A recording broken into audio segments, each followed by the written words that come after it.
So lay on your back, bring your legs down long, bring your arms by your sides.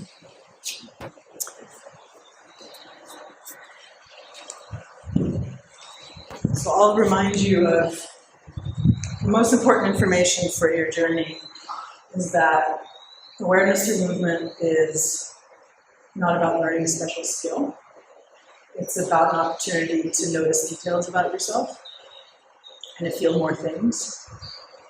So sometimes you might find that instructions are unclear, confusing. Try not to get stuck on the instruction. Just come back to what you're feeling and how you're relating to the present moment. Because it's unusual feeling yourself in the way that we do in this lesson, it's likely that at some point you'll get a little tired or frustrated or bored or some kind of emotions might bubble up to the surface. If you find that you're kind of like not really able to pay attention anymore, then take a rest, which is a rest for your mind, not your body necessarily. I'll give you lots of opportunities to take a rest, but don't wait for me to tell you when you need to rest.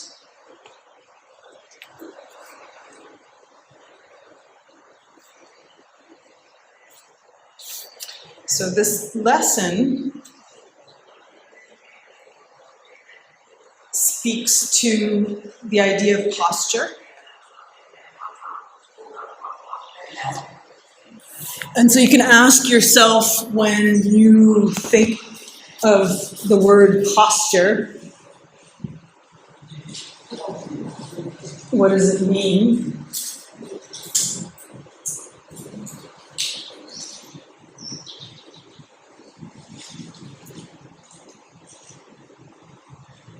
And then if you think of your own posture, what does that mean?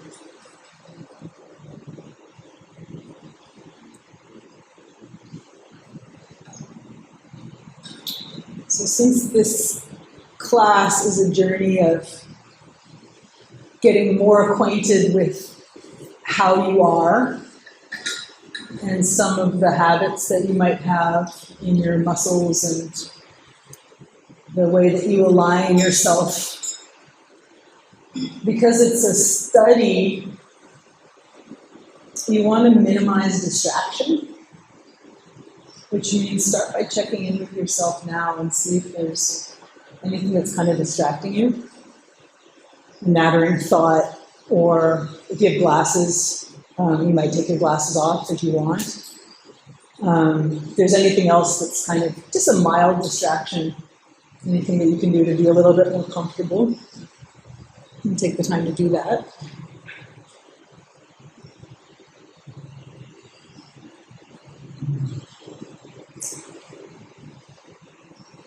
And then bring your attention to your posture on the floor. Notice that you have a certain alignment. You've made a series of neurological choices about how close your legs are to each other, how close your arms are to your body, the position of your head relative to your shoulders. And then there's a lot more detail in your neurological choosing, like how much the muscles of your legs stay contracted or the muscles of your back, the muscles around your hands, your forearms. So spend a little time on your own listening to the way that you get a sense of your posture as you lay there on the floor.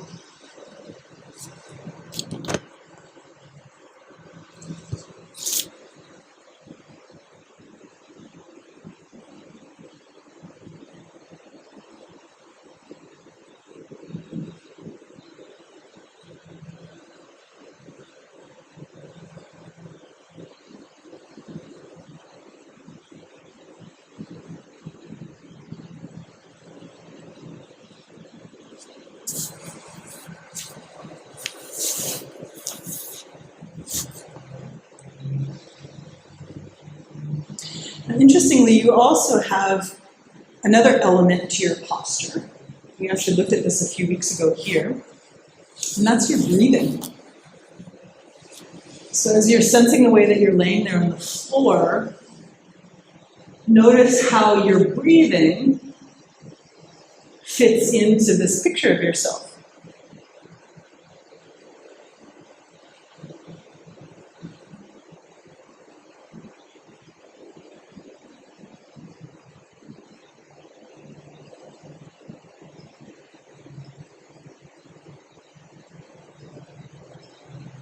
And the change of shape that you experience when you breathe has some kind of relationship to your resting musculature.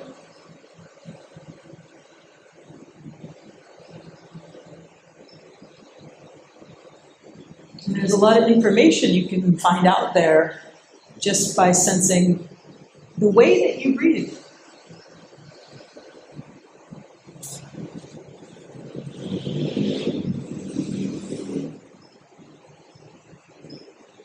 Is there some part of your breathing that feels sort of constricted?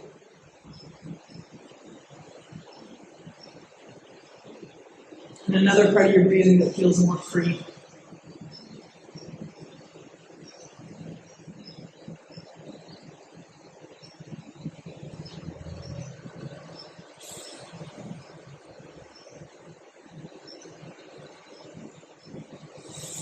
And then bring your attention to your back. And notice where your attention goes when I say your back. What does your brain think your back is?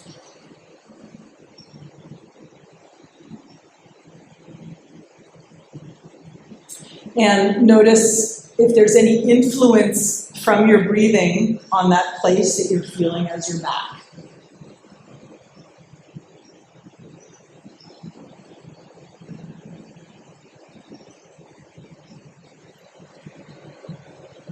And is there any influence on other parts of the back of you as you're breathing?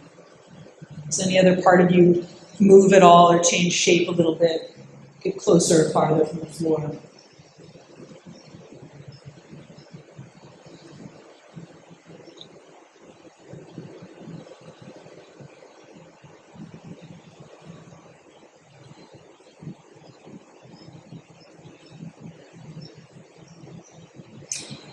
And then see the way that you feel a line that goes from your tailbone up the back of your hips in the middle, along the curve of your low back, along the curve of your upper back, between your shoulder blades, to the base of your neck, and up your neck to the back of your skull.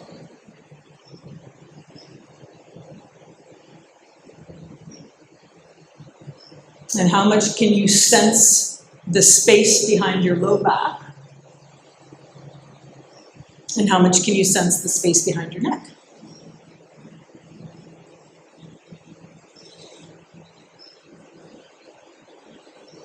And when you are breathing in, is there any change in those two spaces?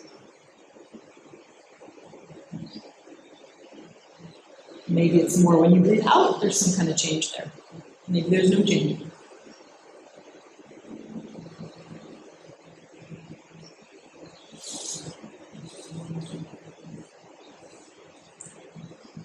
So what's complicated about posture, and particularly about improving our posture, is the way that we perceive ourselves. Because our posture isn't just the way that we hold our shoulders or our chest or our belly. Posture is a sequence of very refined connections and relationships between many different parts. So feel that line of your spine and then bring your attention to the back of your hips. And feel for yourself where it seems to be that your leg bone, your thigh bone, connects into your hip on the right side.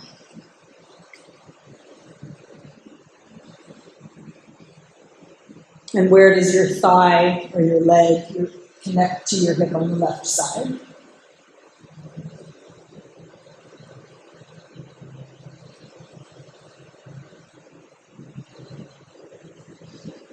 And just as you're laying there feeling the line of your spine, each of your legs, notice if one of your legs somehow feels different than the other leg, if it's longer, heavier, shorter.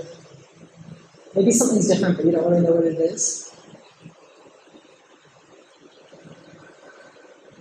That's part of your posture.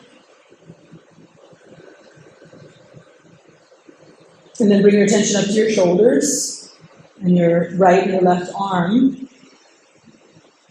And see if you can sense any differences in the way that your right arm is connecting to your right shoulder. And then to your back and to your neck. On the right side versus the way that you feel your left arm. And the connection from your left arm to your left shoulder to your neck on the left side.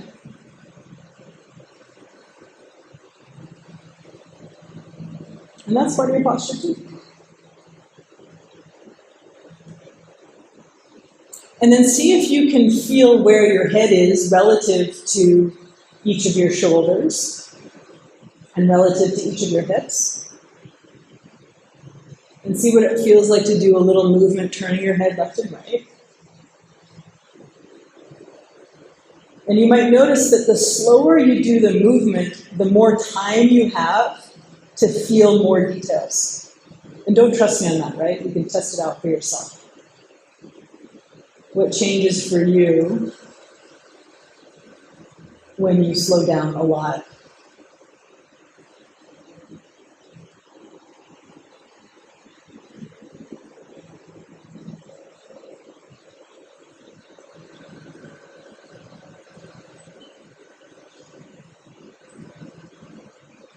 Could you maintain a sense of your spine and hips and legs and shoulders and arms as you're turning your head? Can you feel your heels resting on the floor as you turn your head?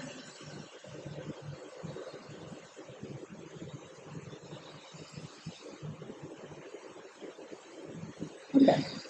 So leave your head in neutral. Bend your right knee and stand your right foot.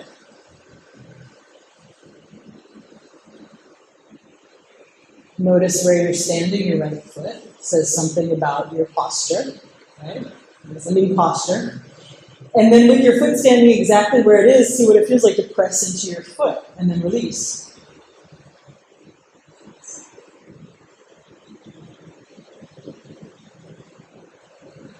So what do you feel going through your leg when you press into your foot?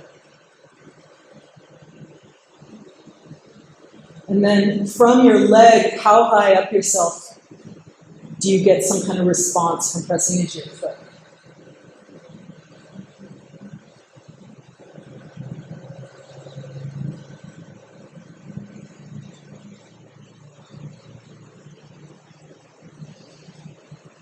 And then leave that and start to do a movement of lifting your forefoot. That means like your toes and the ball of your foot. Yeah, so you lean on your heel and then bring it back down. So you're doing a bending of your ankle joint, and feel what that feels like. Your heel's resting on the floor, and you're just lifting the front of your foot away from the floor and bringing it back down. Keep your heel on the floor. Yeah, your foot's standing. That's it. Just like you're tapping out a beat with your foot. Yeah, keep your heel right where it is. That's it. And lower your foot and lift your foot. Your forefoot. Yeah, exactly. And just feel how it feels to do that movement.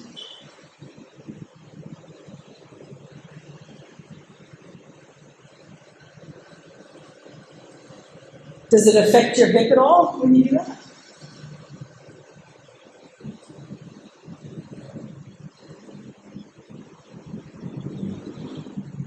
Okay, then do the opposite. Keep your toes and the ball of your foot down, but lift your heel. Toes and the ball of your foot stay on the floor, also the ball of your foot. And just your heel. Just your heel comes up. And feel what it feels like to do that kind of movement with your ankle joint.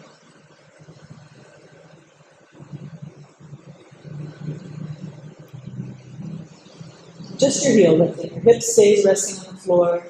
Your back stays resting on the floor. You're just pressing a little bit into your toes, so just your heel comes away from the floor.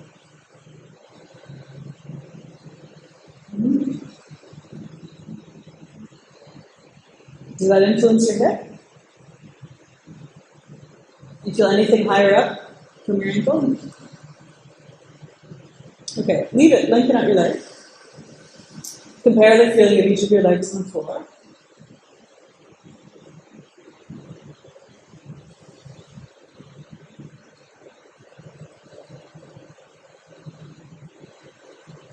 And then stand your left foot. A few times press through the whole bottom of your foot and see what happens.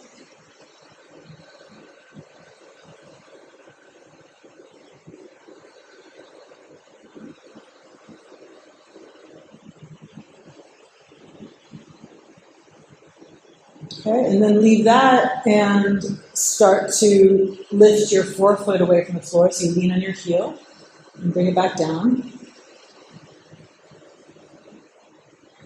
Bending of your ankle.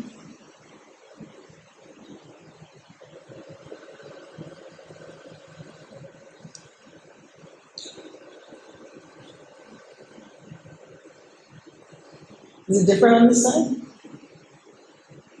Is it freer or stickier?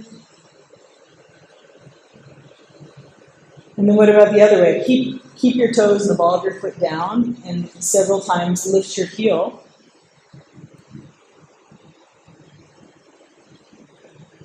Is that like on this side?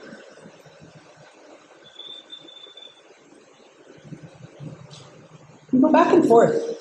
One time lift your heel and then rest on your heel and lift your forefoot.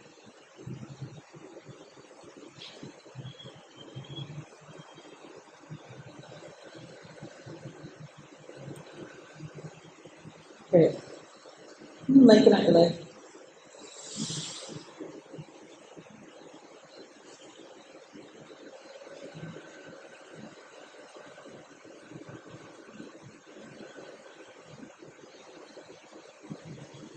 And bend both your knees, stand both of your feet.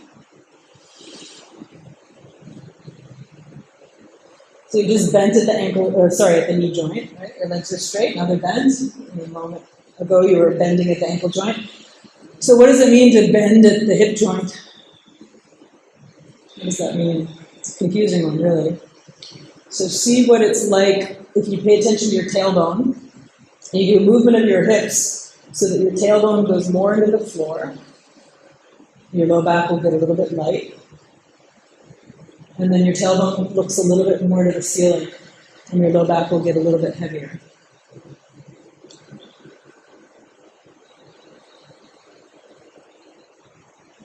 You feel what that feels like? Do you have a preference? Do you like the feeling of your tailbone lifting, or do you like the feeling of your tailbone dropping better?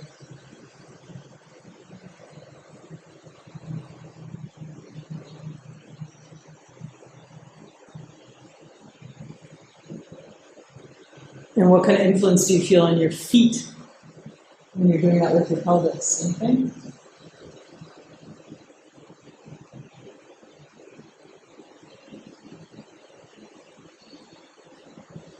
And then spontaneously, don't think about it, just spontaneously, when your tailbone is in one position, either lift your forefoot or lift your heel, both of them together.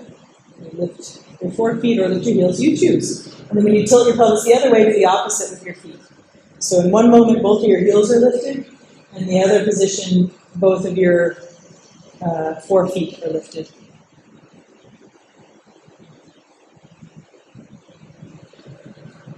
And as you're doing it, notice, is it like two completely unrelated actions? And if it is, see if you could slow down and start to listen to a sense of relationship between the position of your ankle joint and the position of your hip joint. On the right and the left. And then see what happens if, when your forefoot is lifted, you kind of press your heels into the floor. And then when your heels are lifted, it's almost like you're dragging the balls of your feet toward you. So it's like a push and a pull of your feet. Push your heels away, and then pull the balls of your feet, your toes toward you.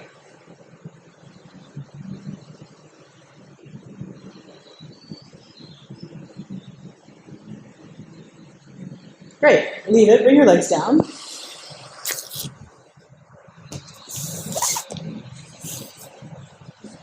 Notice what your posture is like on the mat. Is there any more detail in the way that you feel your legs touching the floor, or your bum, or your back? Is there any more detail to the way that your breathing is moving?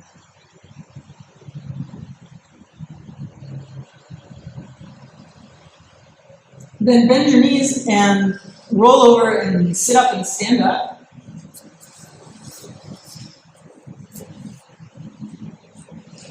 And you can either stand behind your chair with your hands resting on your chair, or just stand in place somewhere. The chair is there for a little extra support, so you don't have to think about balance. And even if you don't worry about balance, it still could be interesting to have your hands there as extra support. But actually, no, forget that. No, forget I said that. First, don't hold onto the chair at all. Just stand next to the chair. Yeah. So we'll compare it. So just stand as yourself. And actually stand on the hard floor as opposed to on the mat. Yeah, wherever, exactly. Okay. And then just take a few moments in standing and bring your attention to your feet and to your ankle joints and your knee joints and the way that you perceive your hip joints. And as you stand, pay attention to if you lean your weight a little bit more clearly or comfortably into one leg or the other. If you feel a different kind of engagement in one of your thighs or the other.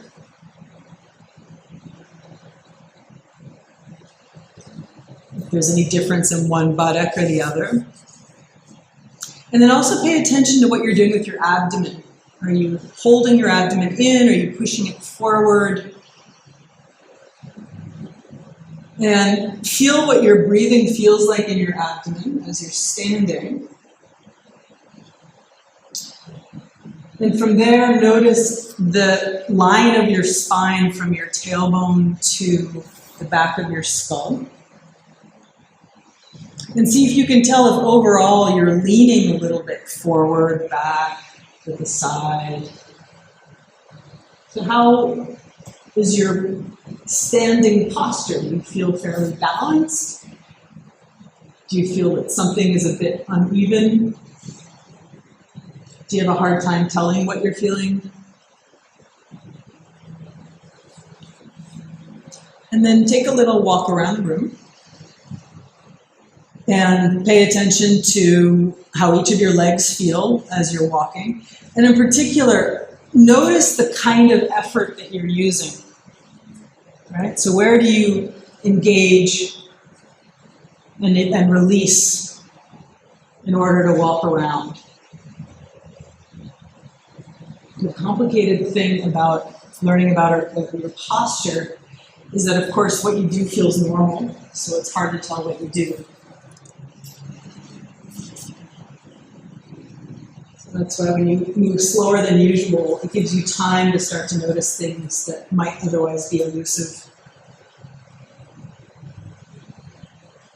Is there a different kind of effort when you stand on one leg or the other? Different kind of feeling in your back or in your shoulders, your ankles or your knees, your hips. And then walk back to your chair. And again, you can either choose to stand behind the chair with your hands just lightly, not holding onto the chair, just lightly resting on the chair. Or you can just stand if you prefer.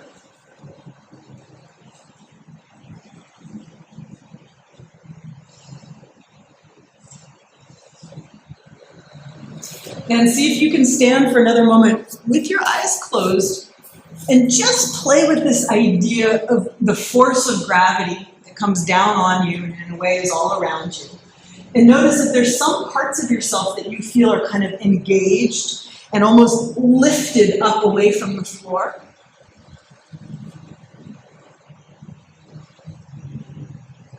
Some part of your throat or your chest or your neck, your mouth, some part of your belly or your pelvic floor, some part of your breathing. See if you can zero in for a few moments on what part of yourself seems to somehow be lifting away from the floor.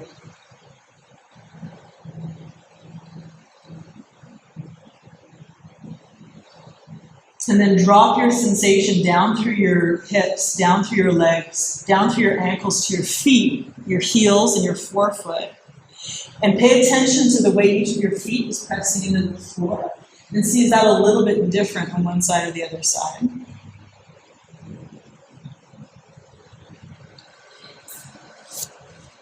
Take note, try not to look, see if you can just feel it. Take note of how far your feet are from one another. And if they're turned in a bit or turned out, if one foot is a bit different than the other, yeah, okay, go ahead, look. Have a peek, then confirm with your sensing is what you sensed, what you saw with your eyes. Great. And then soften your knees a little bit and see what it's like to do a movement of bending your knees forward and then come back.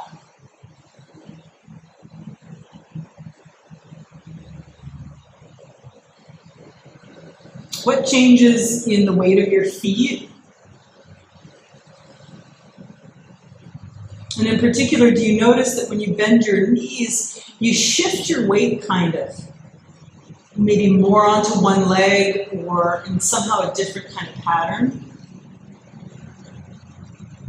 What do you notice about bending your knees forward? Is it possible that you could bend your knees forward without tightening somewhere else or moving somewhere else? You just let your body be more or less neutral and just let your knees come forward.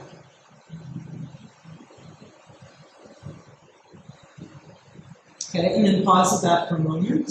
Maybe just walk around your chair. That's a little rest for yourself. And pressure. And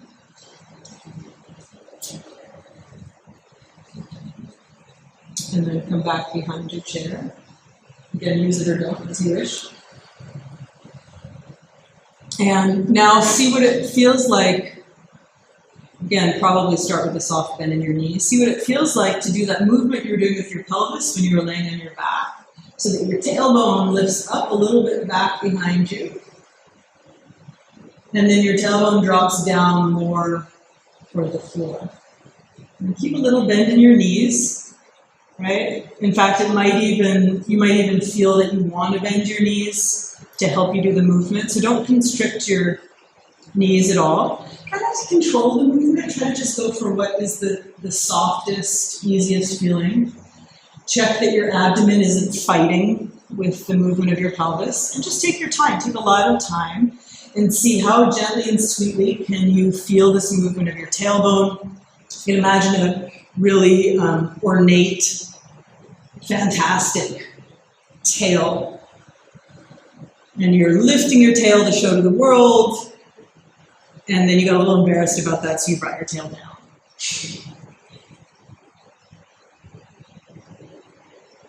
How slowly can you do that? And what changes do you feel? Now here, since you're all kind of approaching this differently, let me clarify a bit. So now do the tilting of your pelvis with the bending of your knees. So spontaneously you see when you tilt one way, do you want to bend your knees or straighten them? When you tilt the other way, do you want to bend your knees or straighten them? Maybe you want to keep your knees bent the whole time. But integrate your knees, have your knees somehow connecting to what you're doing with your pelvis, your hips.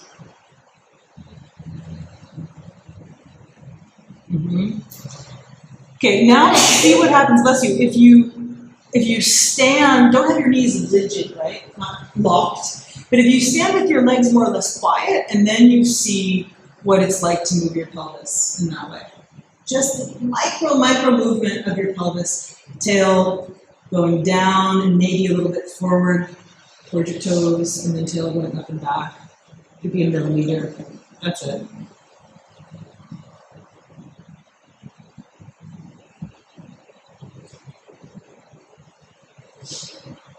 Okay, take a little walk around. Now I'm suggesting the walk around as a rest, less about feeling yourself and more about resting. If you prefer to sit on a chair, you're more than welcome to do that instead. The rest is for your mind, right? So do what you can do to rinse your brain for a second. And then come back to the back of the chair.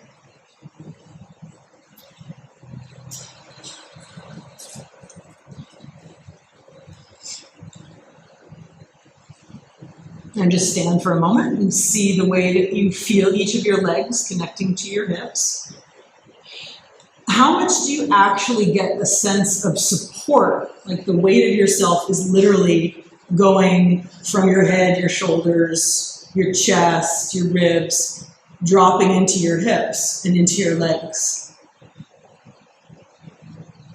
And again, this is where things, in my opinion, get very interesting, is listen if there's some way that you are interrupting that connection. If there's some part of you that you're holding or lifting off of your legs, right? This is the tricky thing. This is one of the weird things that we do. So now this time, see what it's like to bend your ankles. Right, and it's a trick statement, right? Because you obviously your knees need to do something in order to bend your ankles. But feel that there's a difference from me saying to bend your knees or to bend your ankles, yeah? So how do you bend your ankles and let your knees accommodate bending your ankles?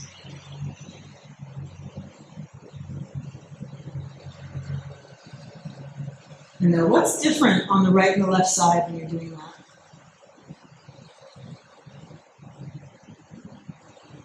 Bending your ankles. Your heels stay on the floor. Doesn't matter how much you bend them. You just want to be clear about what you're doing.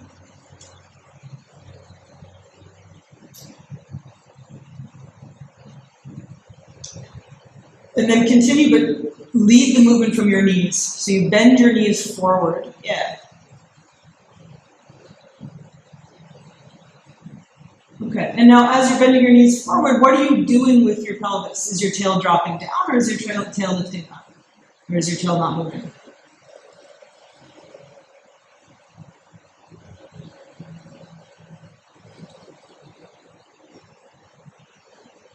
And see what happens if, as you're bending your knees, you start to drop your tail. Drop your tail, and even bring your tail slightly forward toward the back of your knees.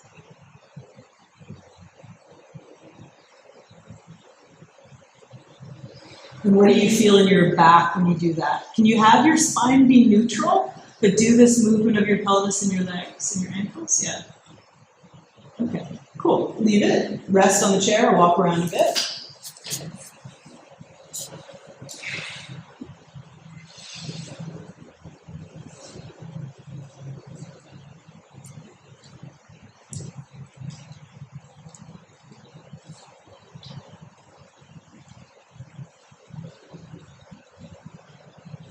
And come back to the back of your chair.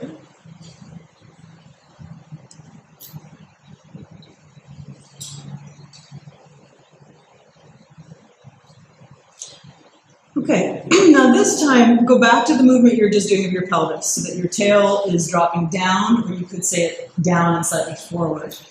But continue that movement of your pelvis with your spine, so that as your tail goes forward and down, you start to bring your head a little bit forward, you look down with your eyes, and you see if you can start to round your spine. You round your spine. And it's, again, this is another trick, because what part of your spine are you rounding? Are you arching one part and rounding another? What does it mean to round your spine? Can you round your low back? What's your low back doing? Can you round your back without hoisting your shoulders up to your neck or holding your breath?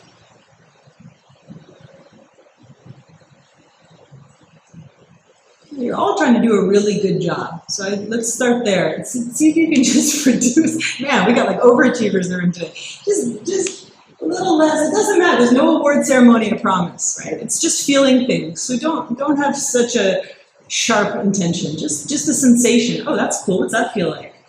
My tail goes forward, and I round between my tail and the back of my skull. So there's a bending in my spine. My head goes down. My eyes go down. Yeah. What's that feel like? And just pause for a moment and standing.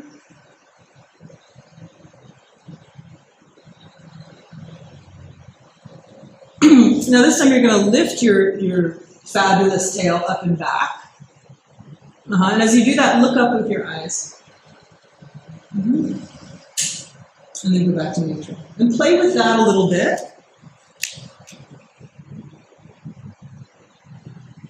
What connects your tail and your eyes?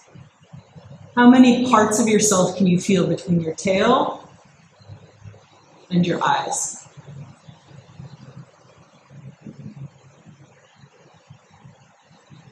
And if your spine is moving in the back, right, your back is moving, what happens in the front? Is there a relationship between the back of you and the front of you?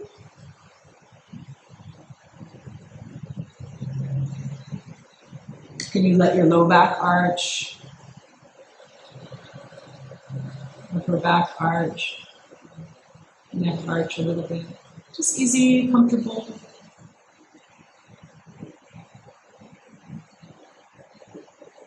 Go back and forth. So it's a movement of your whole spine, right? Your pelvis and your head go forward and back.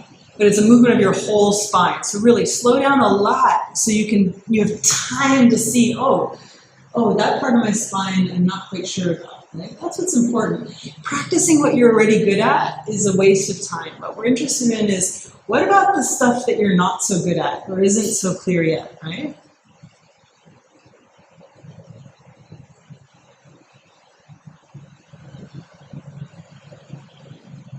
Okay. That's it. Good. And then again, rest. Actually, rest on your back. Lay down on your mat. And refresh the way that you feel your posture on the floor.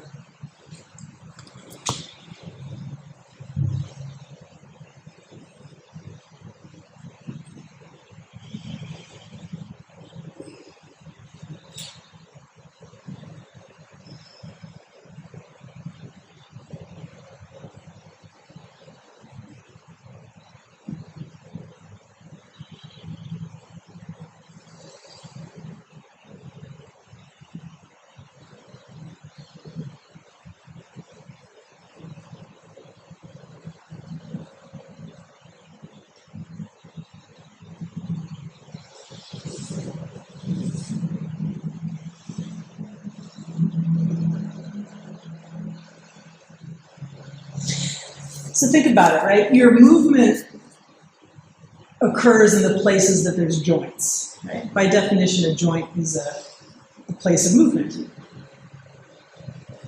So when you think about posture or improving your posture, you can think about the quality of movement. Now, this isn't to say that you want everything to move all the time and to flop all around, right? It's this dance between listening for where there's the availability of movement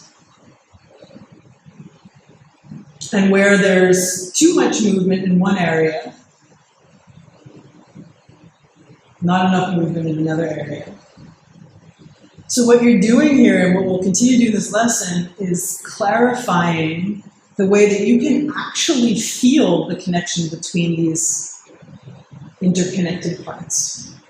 So it doesn't need to be arbitrary how you move, how you walk, how you stand, right? The more you refine the individual parts of you involved in any position, the more you can sense where there's some sort of limitation.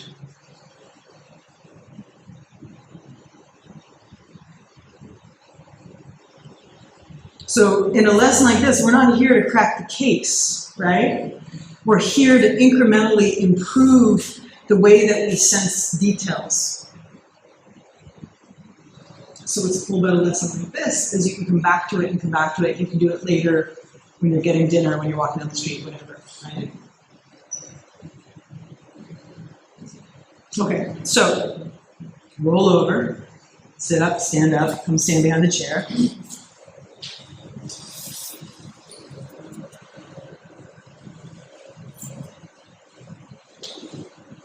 Just stand again for a moment and feel what standing feels like with your eyes closed.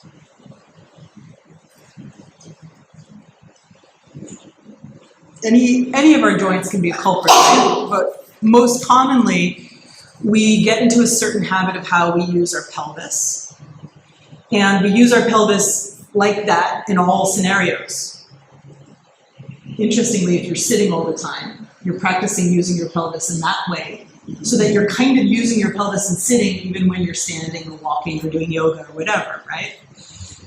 It also just happens naturally with the aging process, right? It could be culture, it could be sex, it could be a million things that you have your pelvis oriented in a way that feels normal. So much so that you actually don't adapt it anymore. Then you start getting excess strain in your knees or your ankles. It also could be happening from the ankle up, whatever. I'm using the pelvis as an example. So bring your attention back to your ankle joints, your knee joints, and your hip joints, and see what it feels like to do an even bend in each of those joints. So your ankles bend, your knees bend, and your pelvis bends. And I'm leaving that as an open-ended question. What does that mean for your pelvis? How do you feel an equal amount of bending of your ankles, your knees, and your hip joints?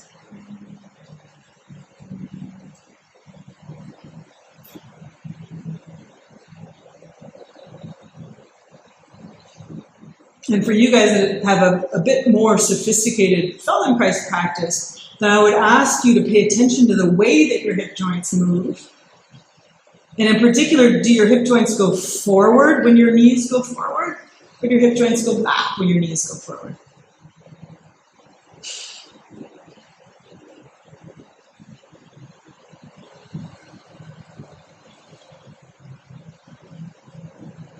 Okay, and again, just pause for a moment and standing.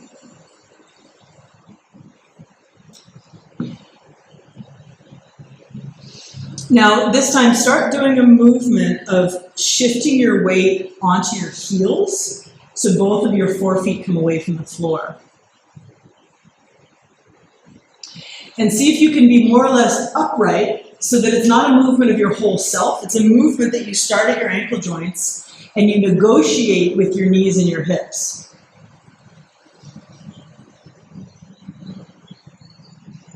You lean on your heels. Your toes start to come away from the floor. And how do you negotiate that movement with your knees and your hip joints?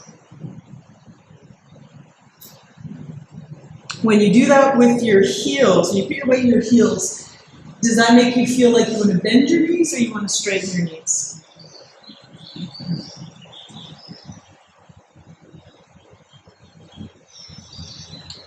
Now, as you continue playing with that movement, lifting your forefeet, bringing them back down, add in your eyes. So look up, eyes can be open or closed as you like. Look up as you're lifting your forefeet away from the floor. And then bring your head and your eyes back to neutral as you stand flat on your feet. And see if as you look up, if you could lift your tail just a little bit. So your tail lifts, your head and your eyes lift, and your feet lift, your forefeet lift. So your tail goes back, like you want to show off this glamorous tail that you have. Throw your booty back. Look up and lift your forefeet. Let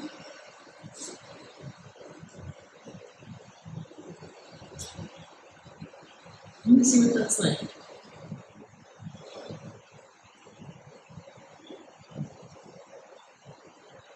Okay, and then rest with that. Take a little cruise around the room.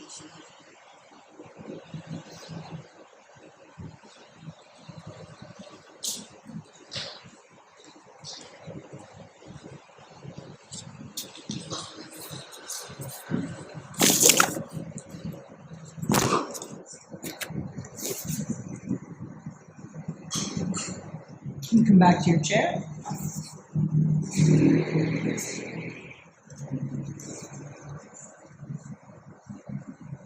You're going to be close enough to your chair that you don't have to hold on to it. Your hands are just resting there so you don't have to think about balance. And then see what it's like to do a movement of lifting your heels and bring them back down. Right. So for most of us, the obvious thing is it's like being on high heels, right? It's like your head goes closer to the ceiling. Is there another way that you could lift your heels without lifting yourself higher to the ceiling? Yeah, exactly. So if your knees go forward, exactly. So see if you can more or less keep your head relative, but let your knees go forward and your heels start to lift just a bit. And again, the idea is not arbitrary, it's not a great new dance move. It's for you to start to feel the connection between how you're bending your ankle joints, how you're bending your knee joints, and how are you bending your hip joints. And see if gradually you can start to feel your tail following your knees, and also look down with your eyes. So your upper back might round just a little bit.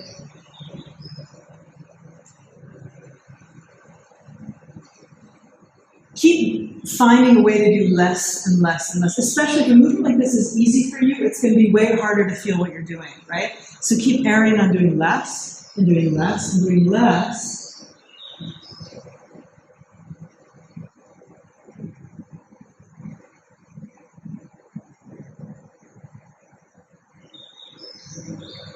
Your upper back's rounding, your head's coming down, your eyes are coming down. At the same moment that your tail's going forward, your knees are going forward, and your weight's going to the balls of your feet. And so pay attention how you shift your weight. How do you accommodate the weight of yourself going up as you shift the weight in your feet?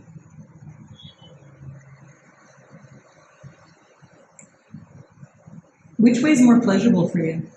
This way or the previous? Actually, go back and forth and see. So yeah, so one time, nice and slow, lift your forefeet, lift your tail, lift your eyes, straighten your legs, and then very gently start to lift your heels, bend your knees forward, drop your tail to follow your knees, bring your head forward, down, round. And again, the idea, guys, your spine. How are you moving your spine in relation to what you're doing with your legs? Is just dropping your chin a movement of your spine?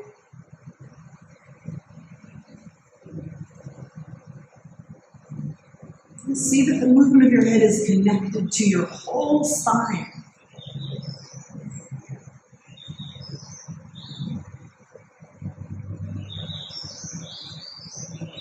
And which one do you prefer? What feels more habitual?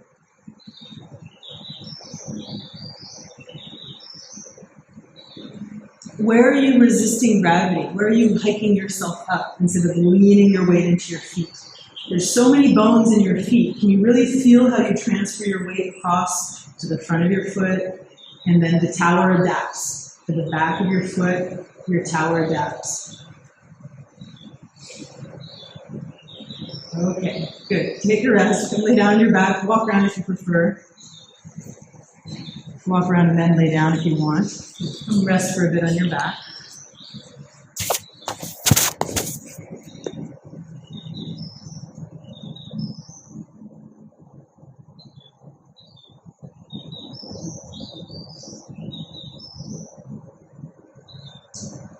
And as you're laying here, feel the way that you sense a connection from the back of your heels, up the back of your legs, to your bum, to your hip joints, in your bum.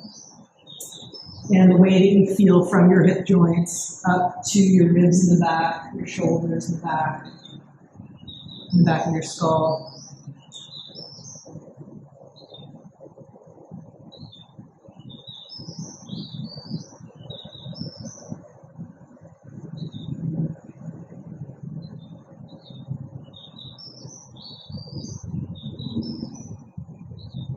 And bend your knees and stand your feet. And what happens in this position if you first rest your weight on your heels and then rest your weight on the balls of your feet?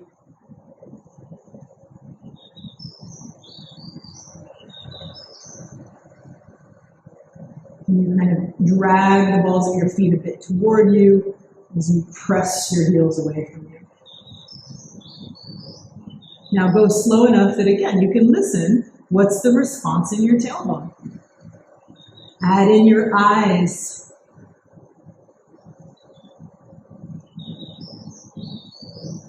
Is it the same as when you're standing? Or is something different? Is this the same relationship as in standing?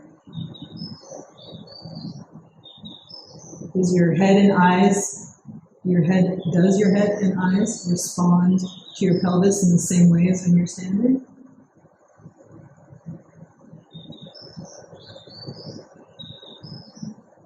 Okay, leave it, roll over, come stand up again.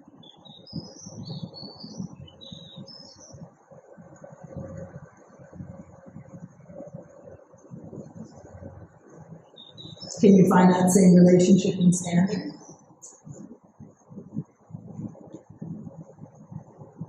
Stand behind your chair and go very slowly. Take your time first, lifting your forefeet and your tail and your eyes, and then lifting your heels and bringing your tail forward, bringing your knees forward, bringing your eyes down.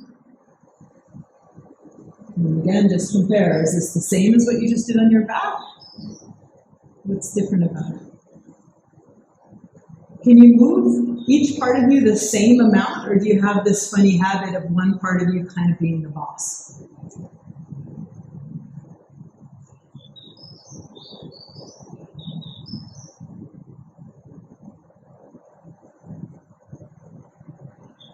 Can you soften by like 50%?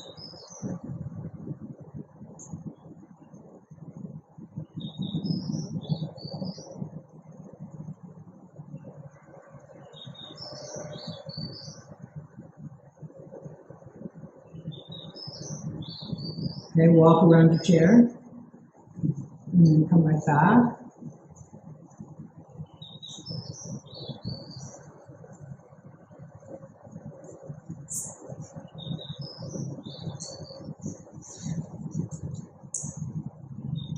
And then stand on your right foot and have your left foot like a little kickstand or something. Yeah, exactly. So your weight is on your right foot and your left foot is just touching the floor as lightly as you can. And then you have your hands on the chair.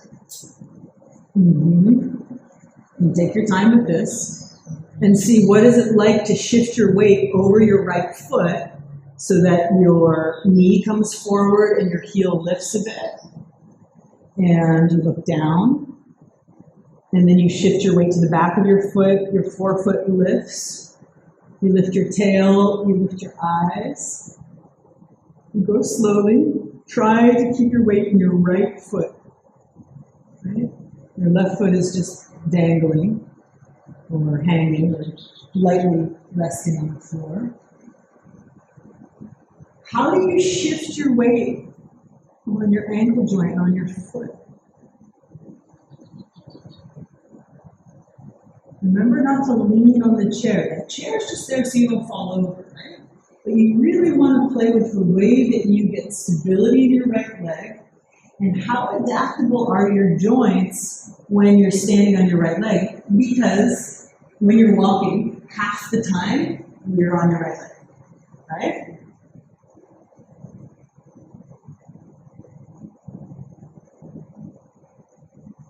Then you just stand for a moment. Feel what standing feels like.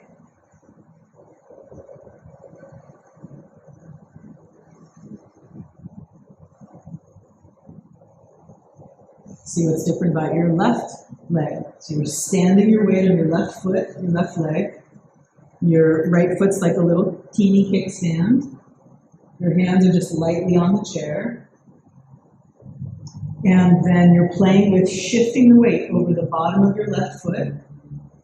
So your toes come away, and then your heel comes away. Your knee bends and unbends. Your hip joint bends and unbends. And your head drops and lifts. Your eyes drop and lift. See if you can breathe in and out in the time it takes you to do one position of your foot.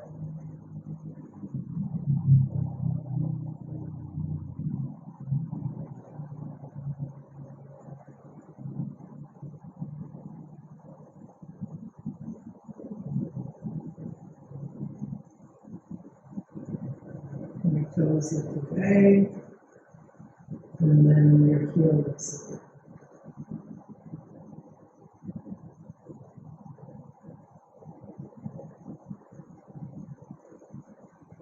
Your toes lift, your tail lifts, and your heel lifts, your tail drops.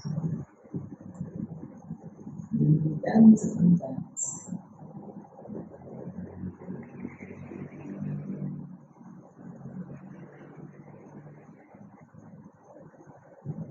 Heel lifts, toes lift. Heel lifts, toes lift. Heel lifts, you bend your knee. And your toes lift, you straighten your leg.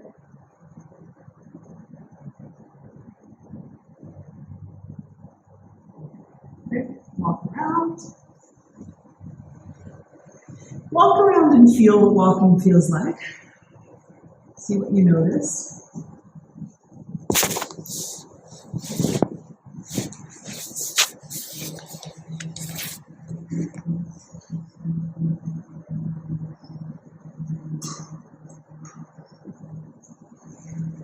Can you feel any parts of those relationships in walking? Right? Think about it, right? Your heel is lifting, your toes are lifting, no? Your knee is straightening, your knee is bending. Your pelvis could be bending and unbending. So listen for that on the right and the left side. Now not in isolation. Can you keep track of your tailbone as you feel your weight going from the back to the front of your foot?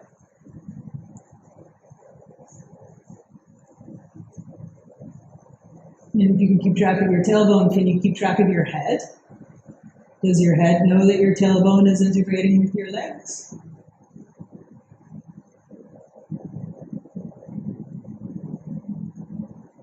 What's the weirdest part about you? What's the most neurotic thing you're doing right now?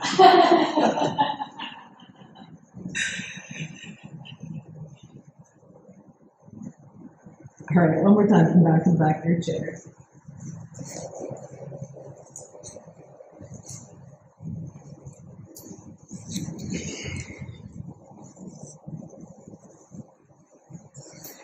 And one more time, look at the relationship the way we've been looking at it. So the relationship the way we're looking at it is that when you lean on your heels, you lift your tail, your legs are straight, right? And then the opposite. When you lean on your toes, you bend your knees, and you drop your tail. So just re-clarify that to yourself.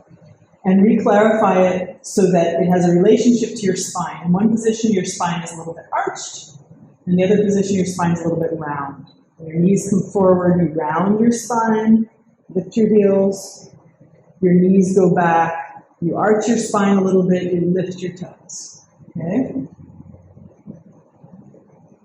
Great. And then Feldenkrais wouldn't be Feldenkrais unless there was absolute brain fuckery, so just pause for a moment, and then we'll see what it's like to do the opposite. When I say the opposite, it's the biggest question. So see if now this time, as you lift your heels and bend your knees forward, you also lift your tail and arch your back. Your knees go forward, your heels lift, you lift your tail, you lift your eyes, and then come to stand. And as you lift your toes and your forefoot, you drop your tail, and you drop your eyes and your head. And then lean onto your toes, bend your knees forward, lift your bum, lift your tail up and back, bend your knees forward. And then the opposite. Take your time, inhaling and exhaling are both really good. Is the movement of your tail the movement of your spine, or are you just sort of hardening or freezing somewhere? Can the movement of your tail be the movement of your spine?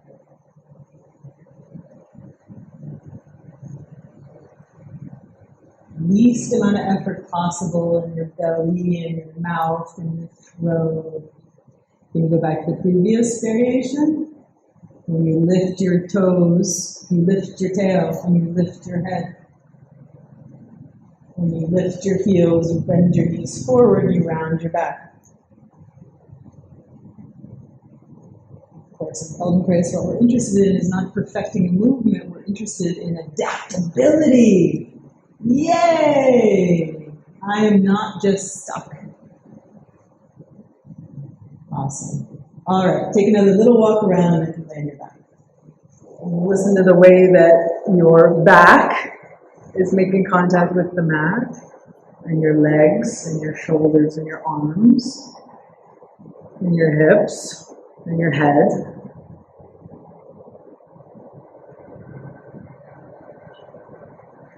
And then listen to the way that you start to form a self-image from all of those different pieces.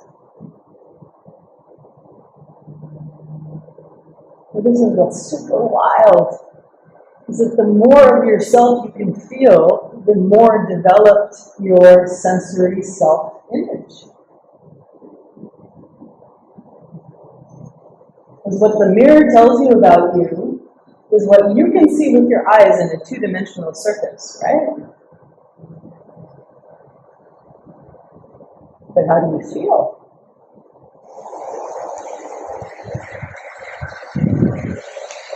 And bring your attention back to the feeling of your breathing, the feeling of your posture on the floor. And then gradually find your way to bend your knees and stand your feet and roll over, sit up, and then stand up and have a little walk around.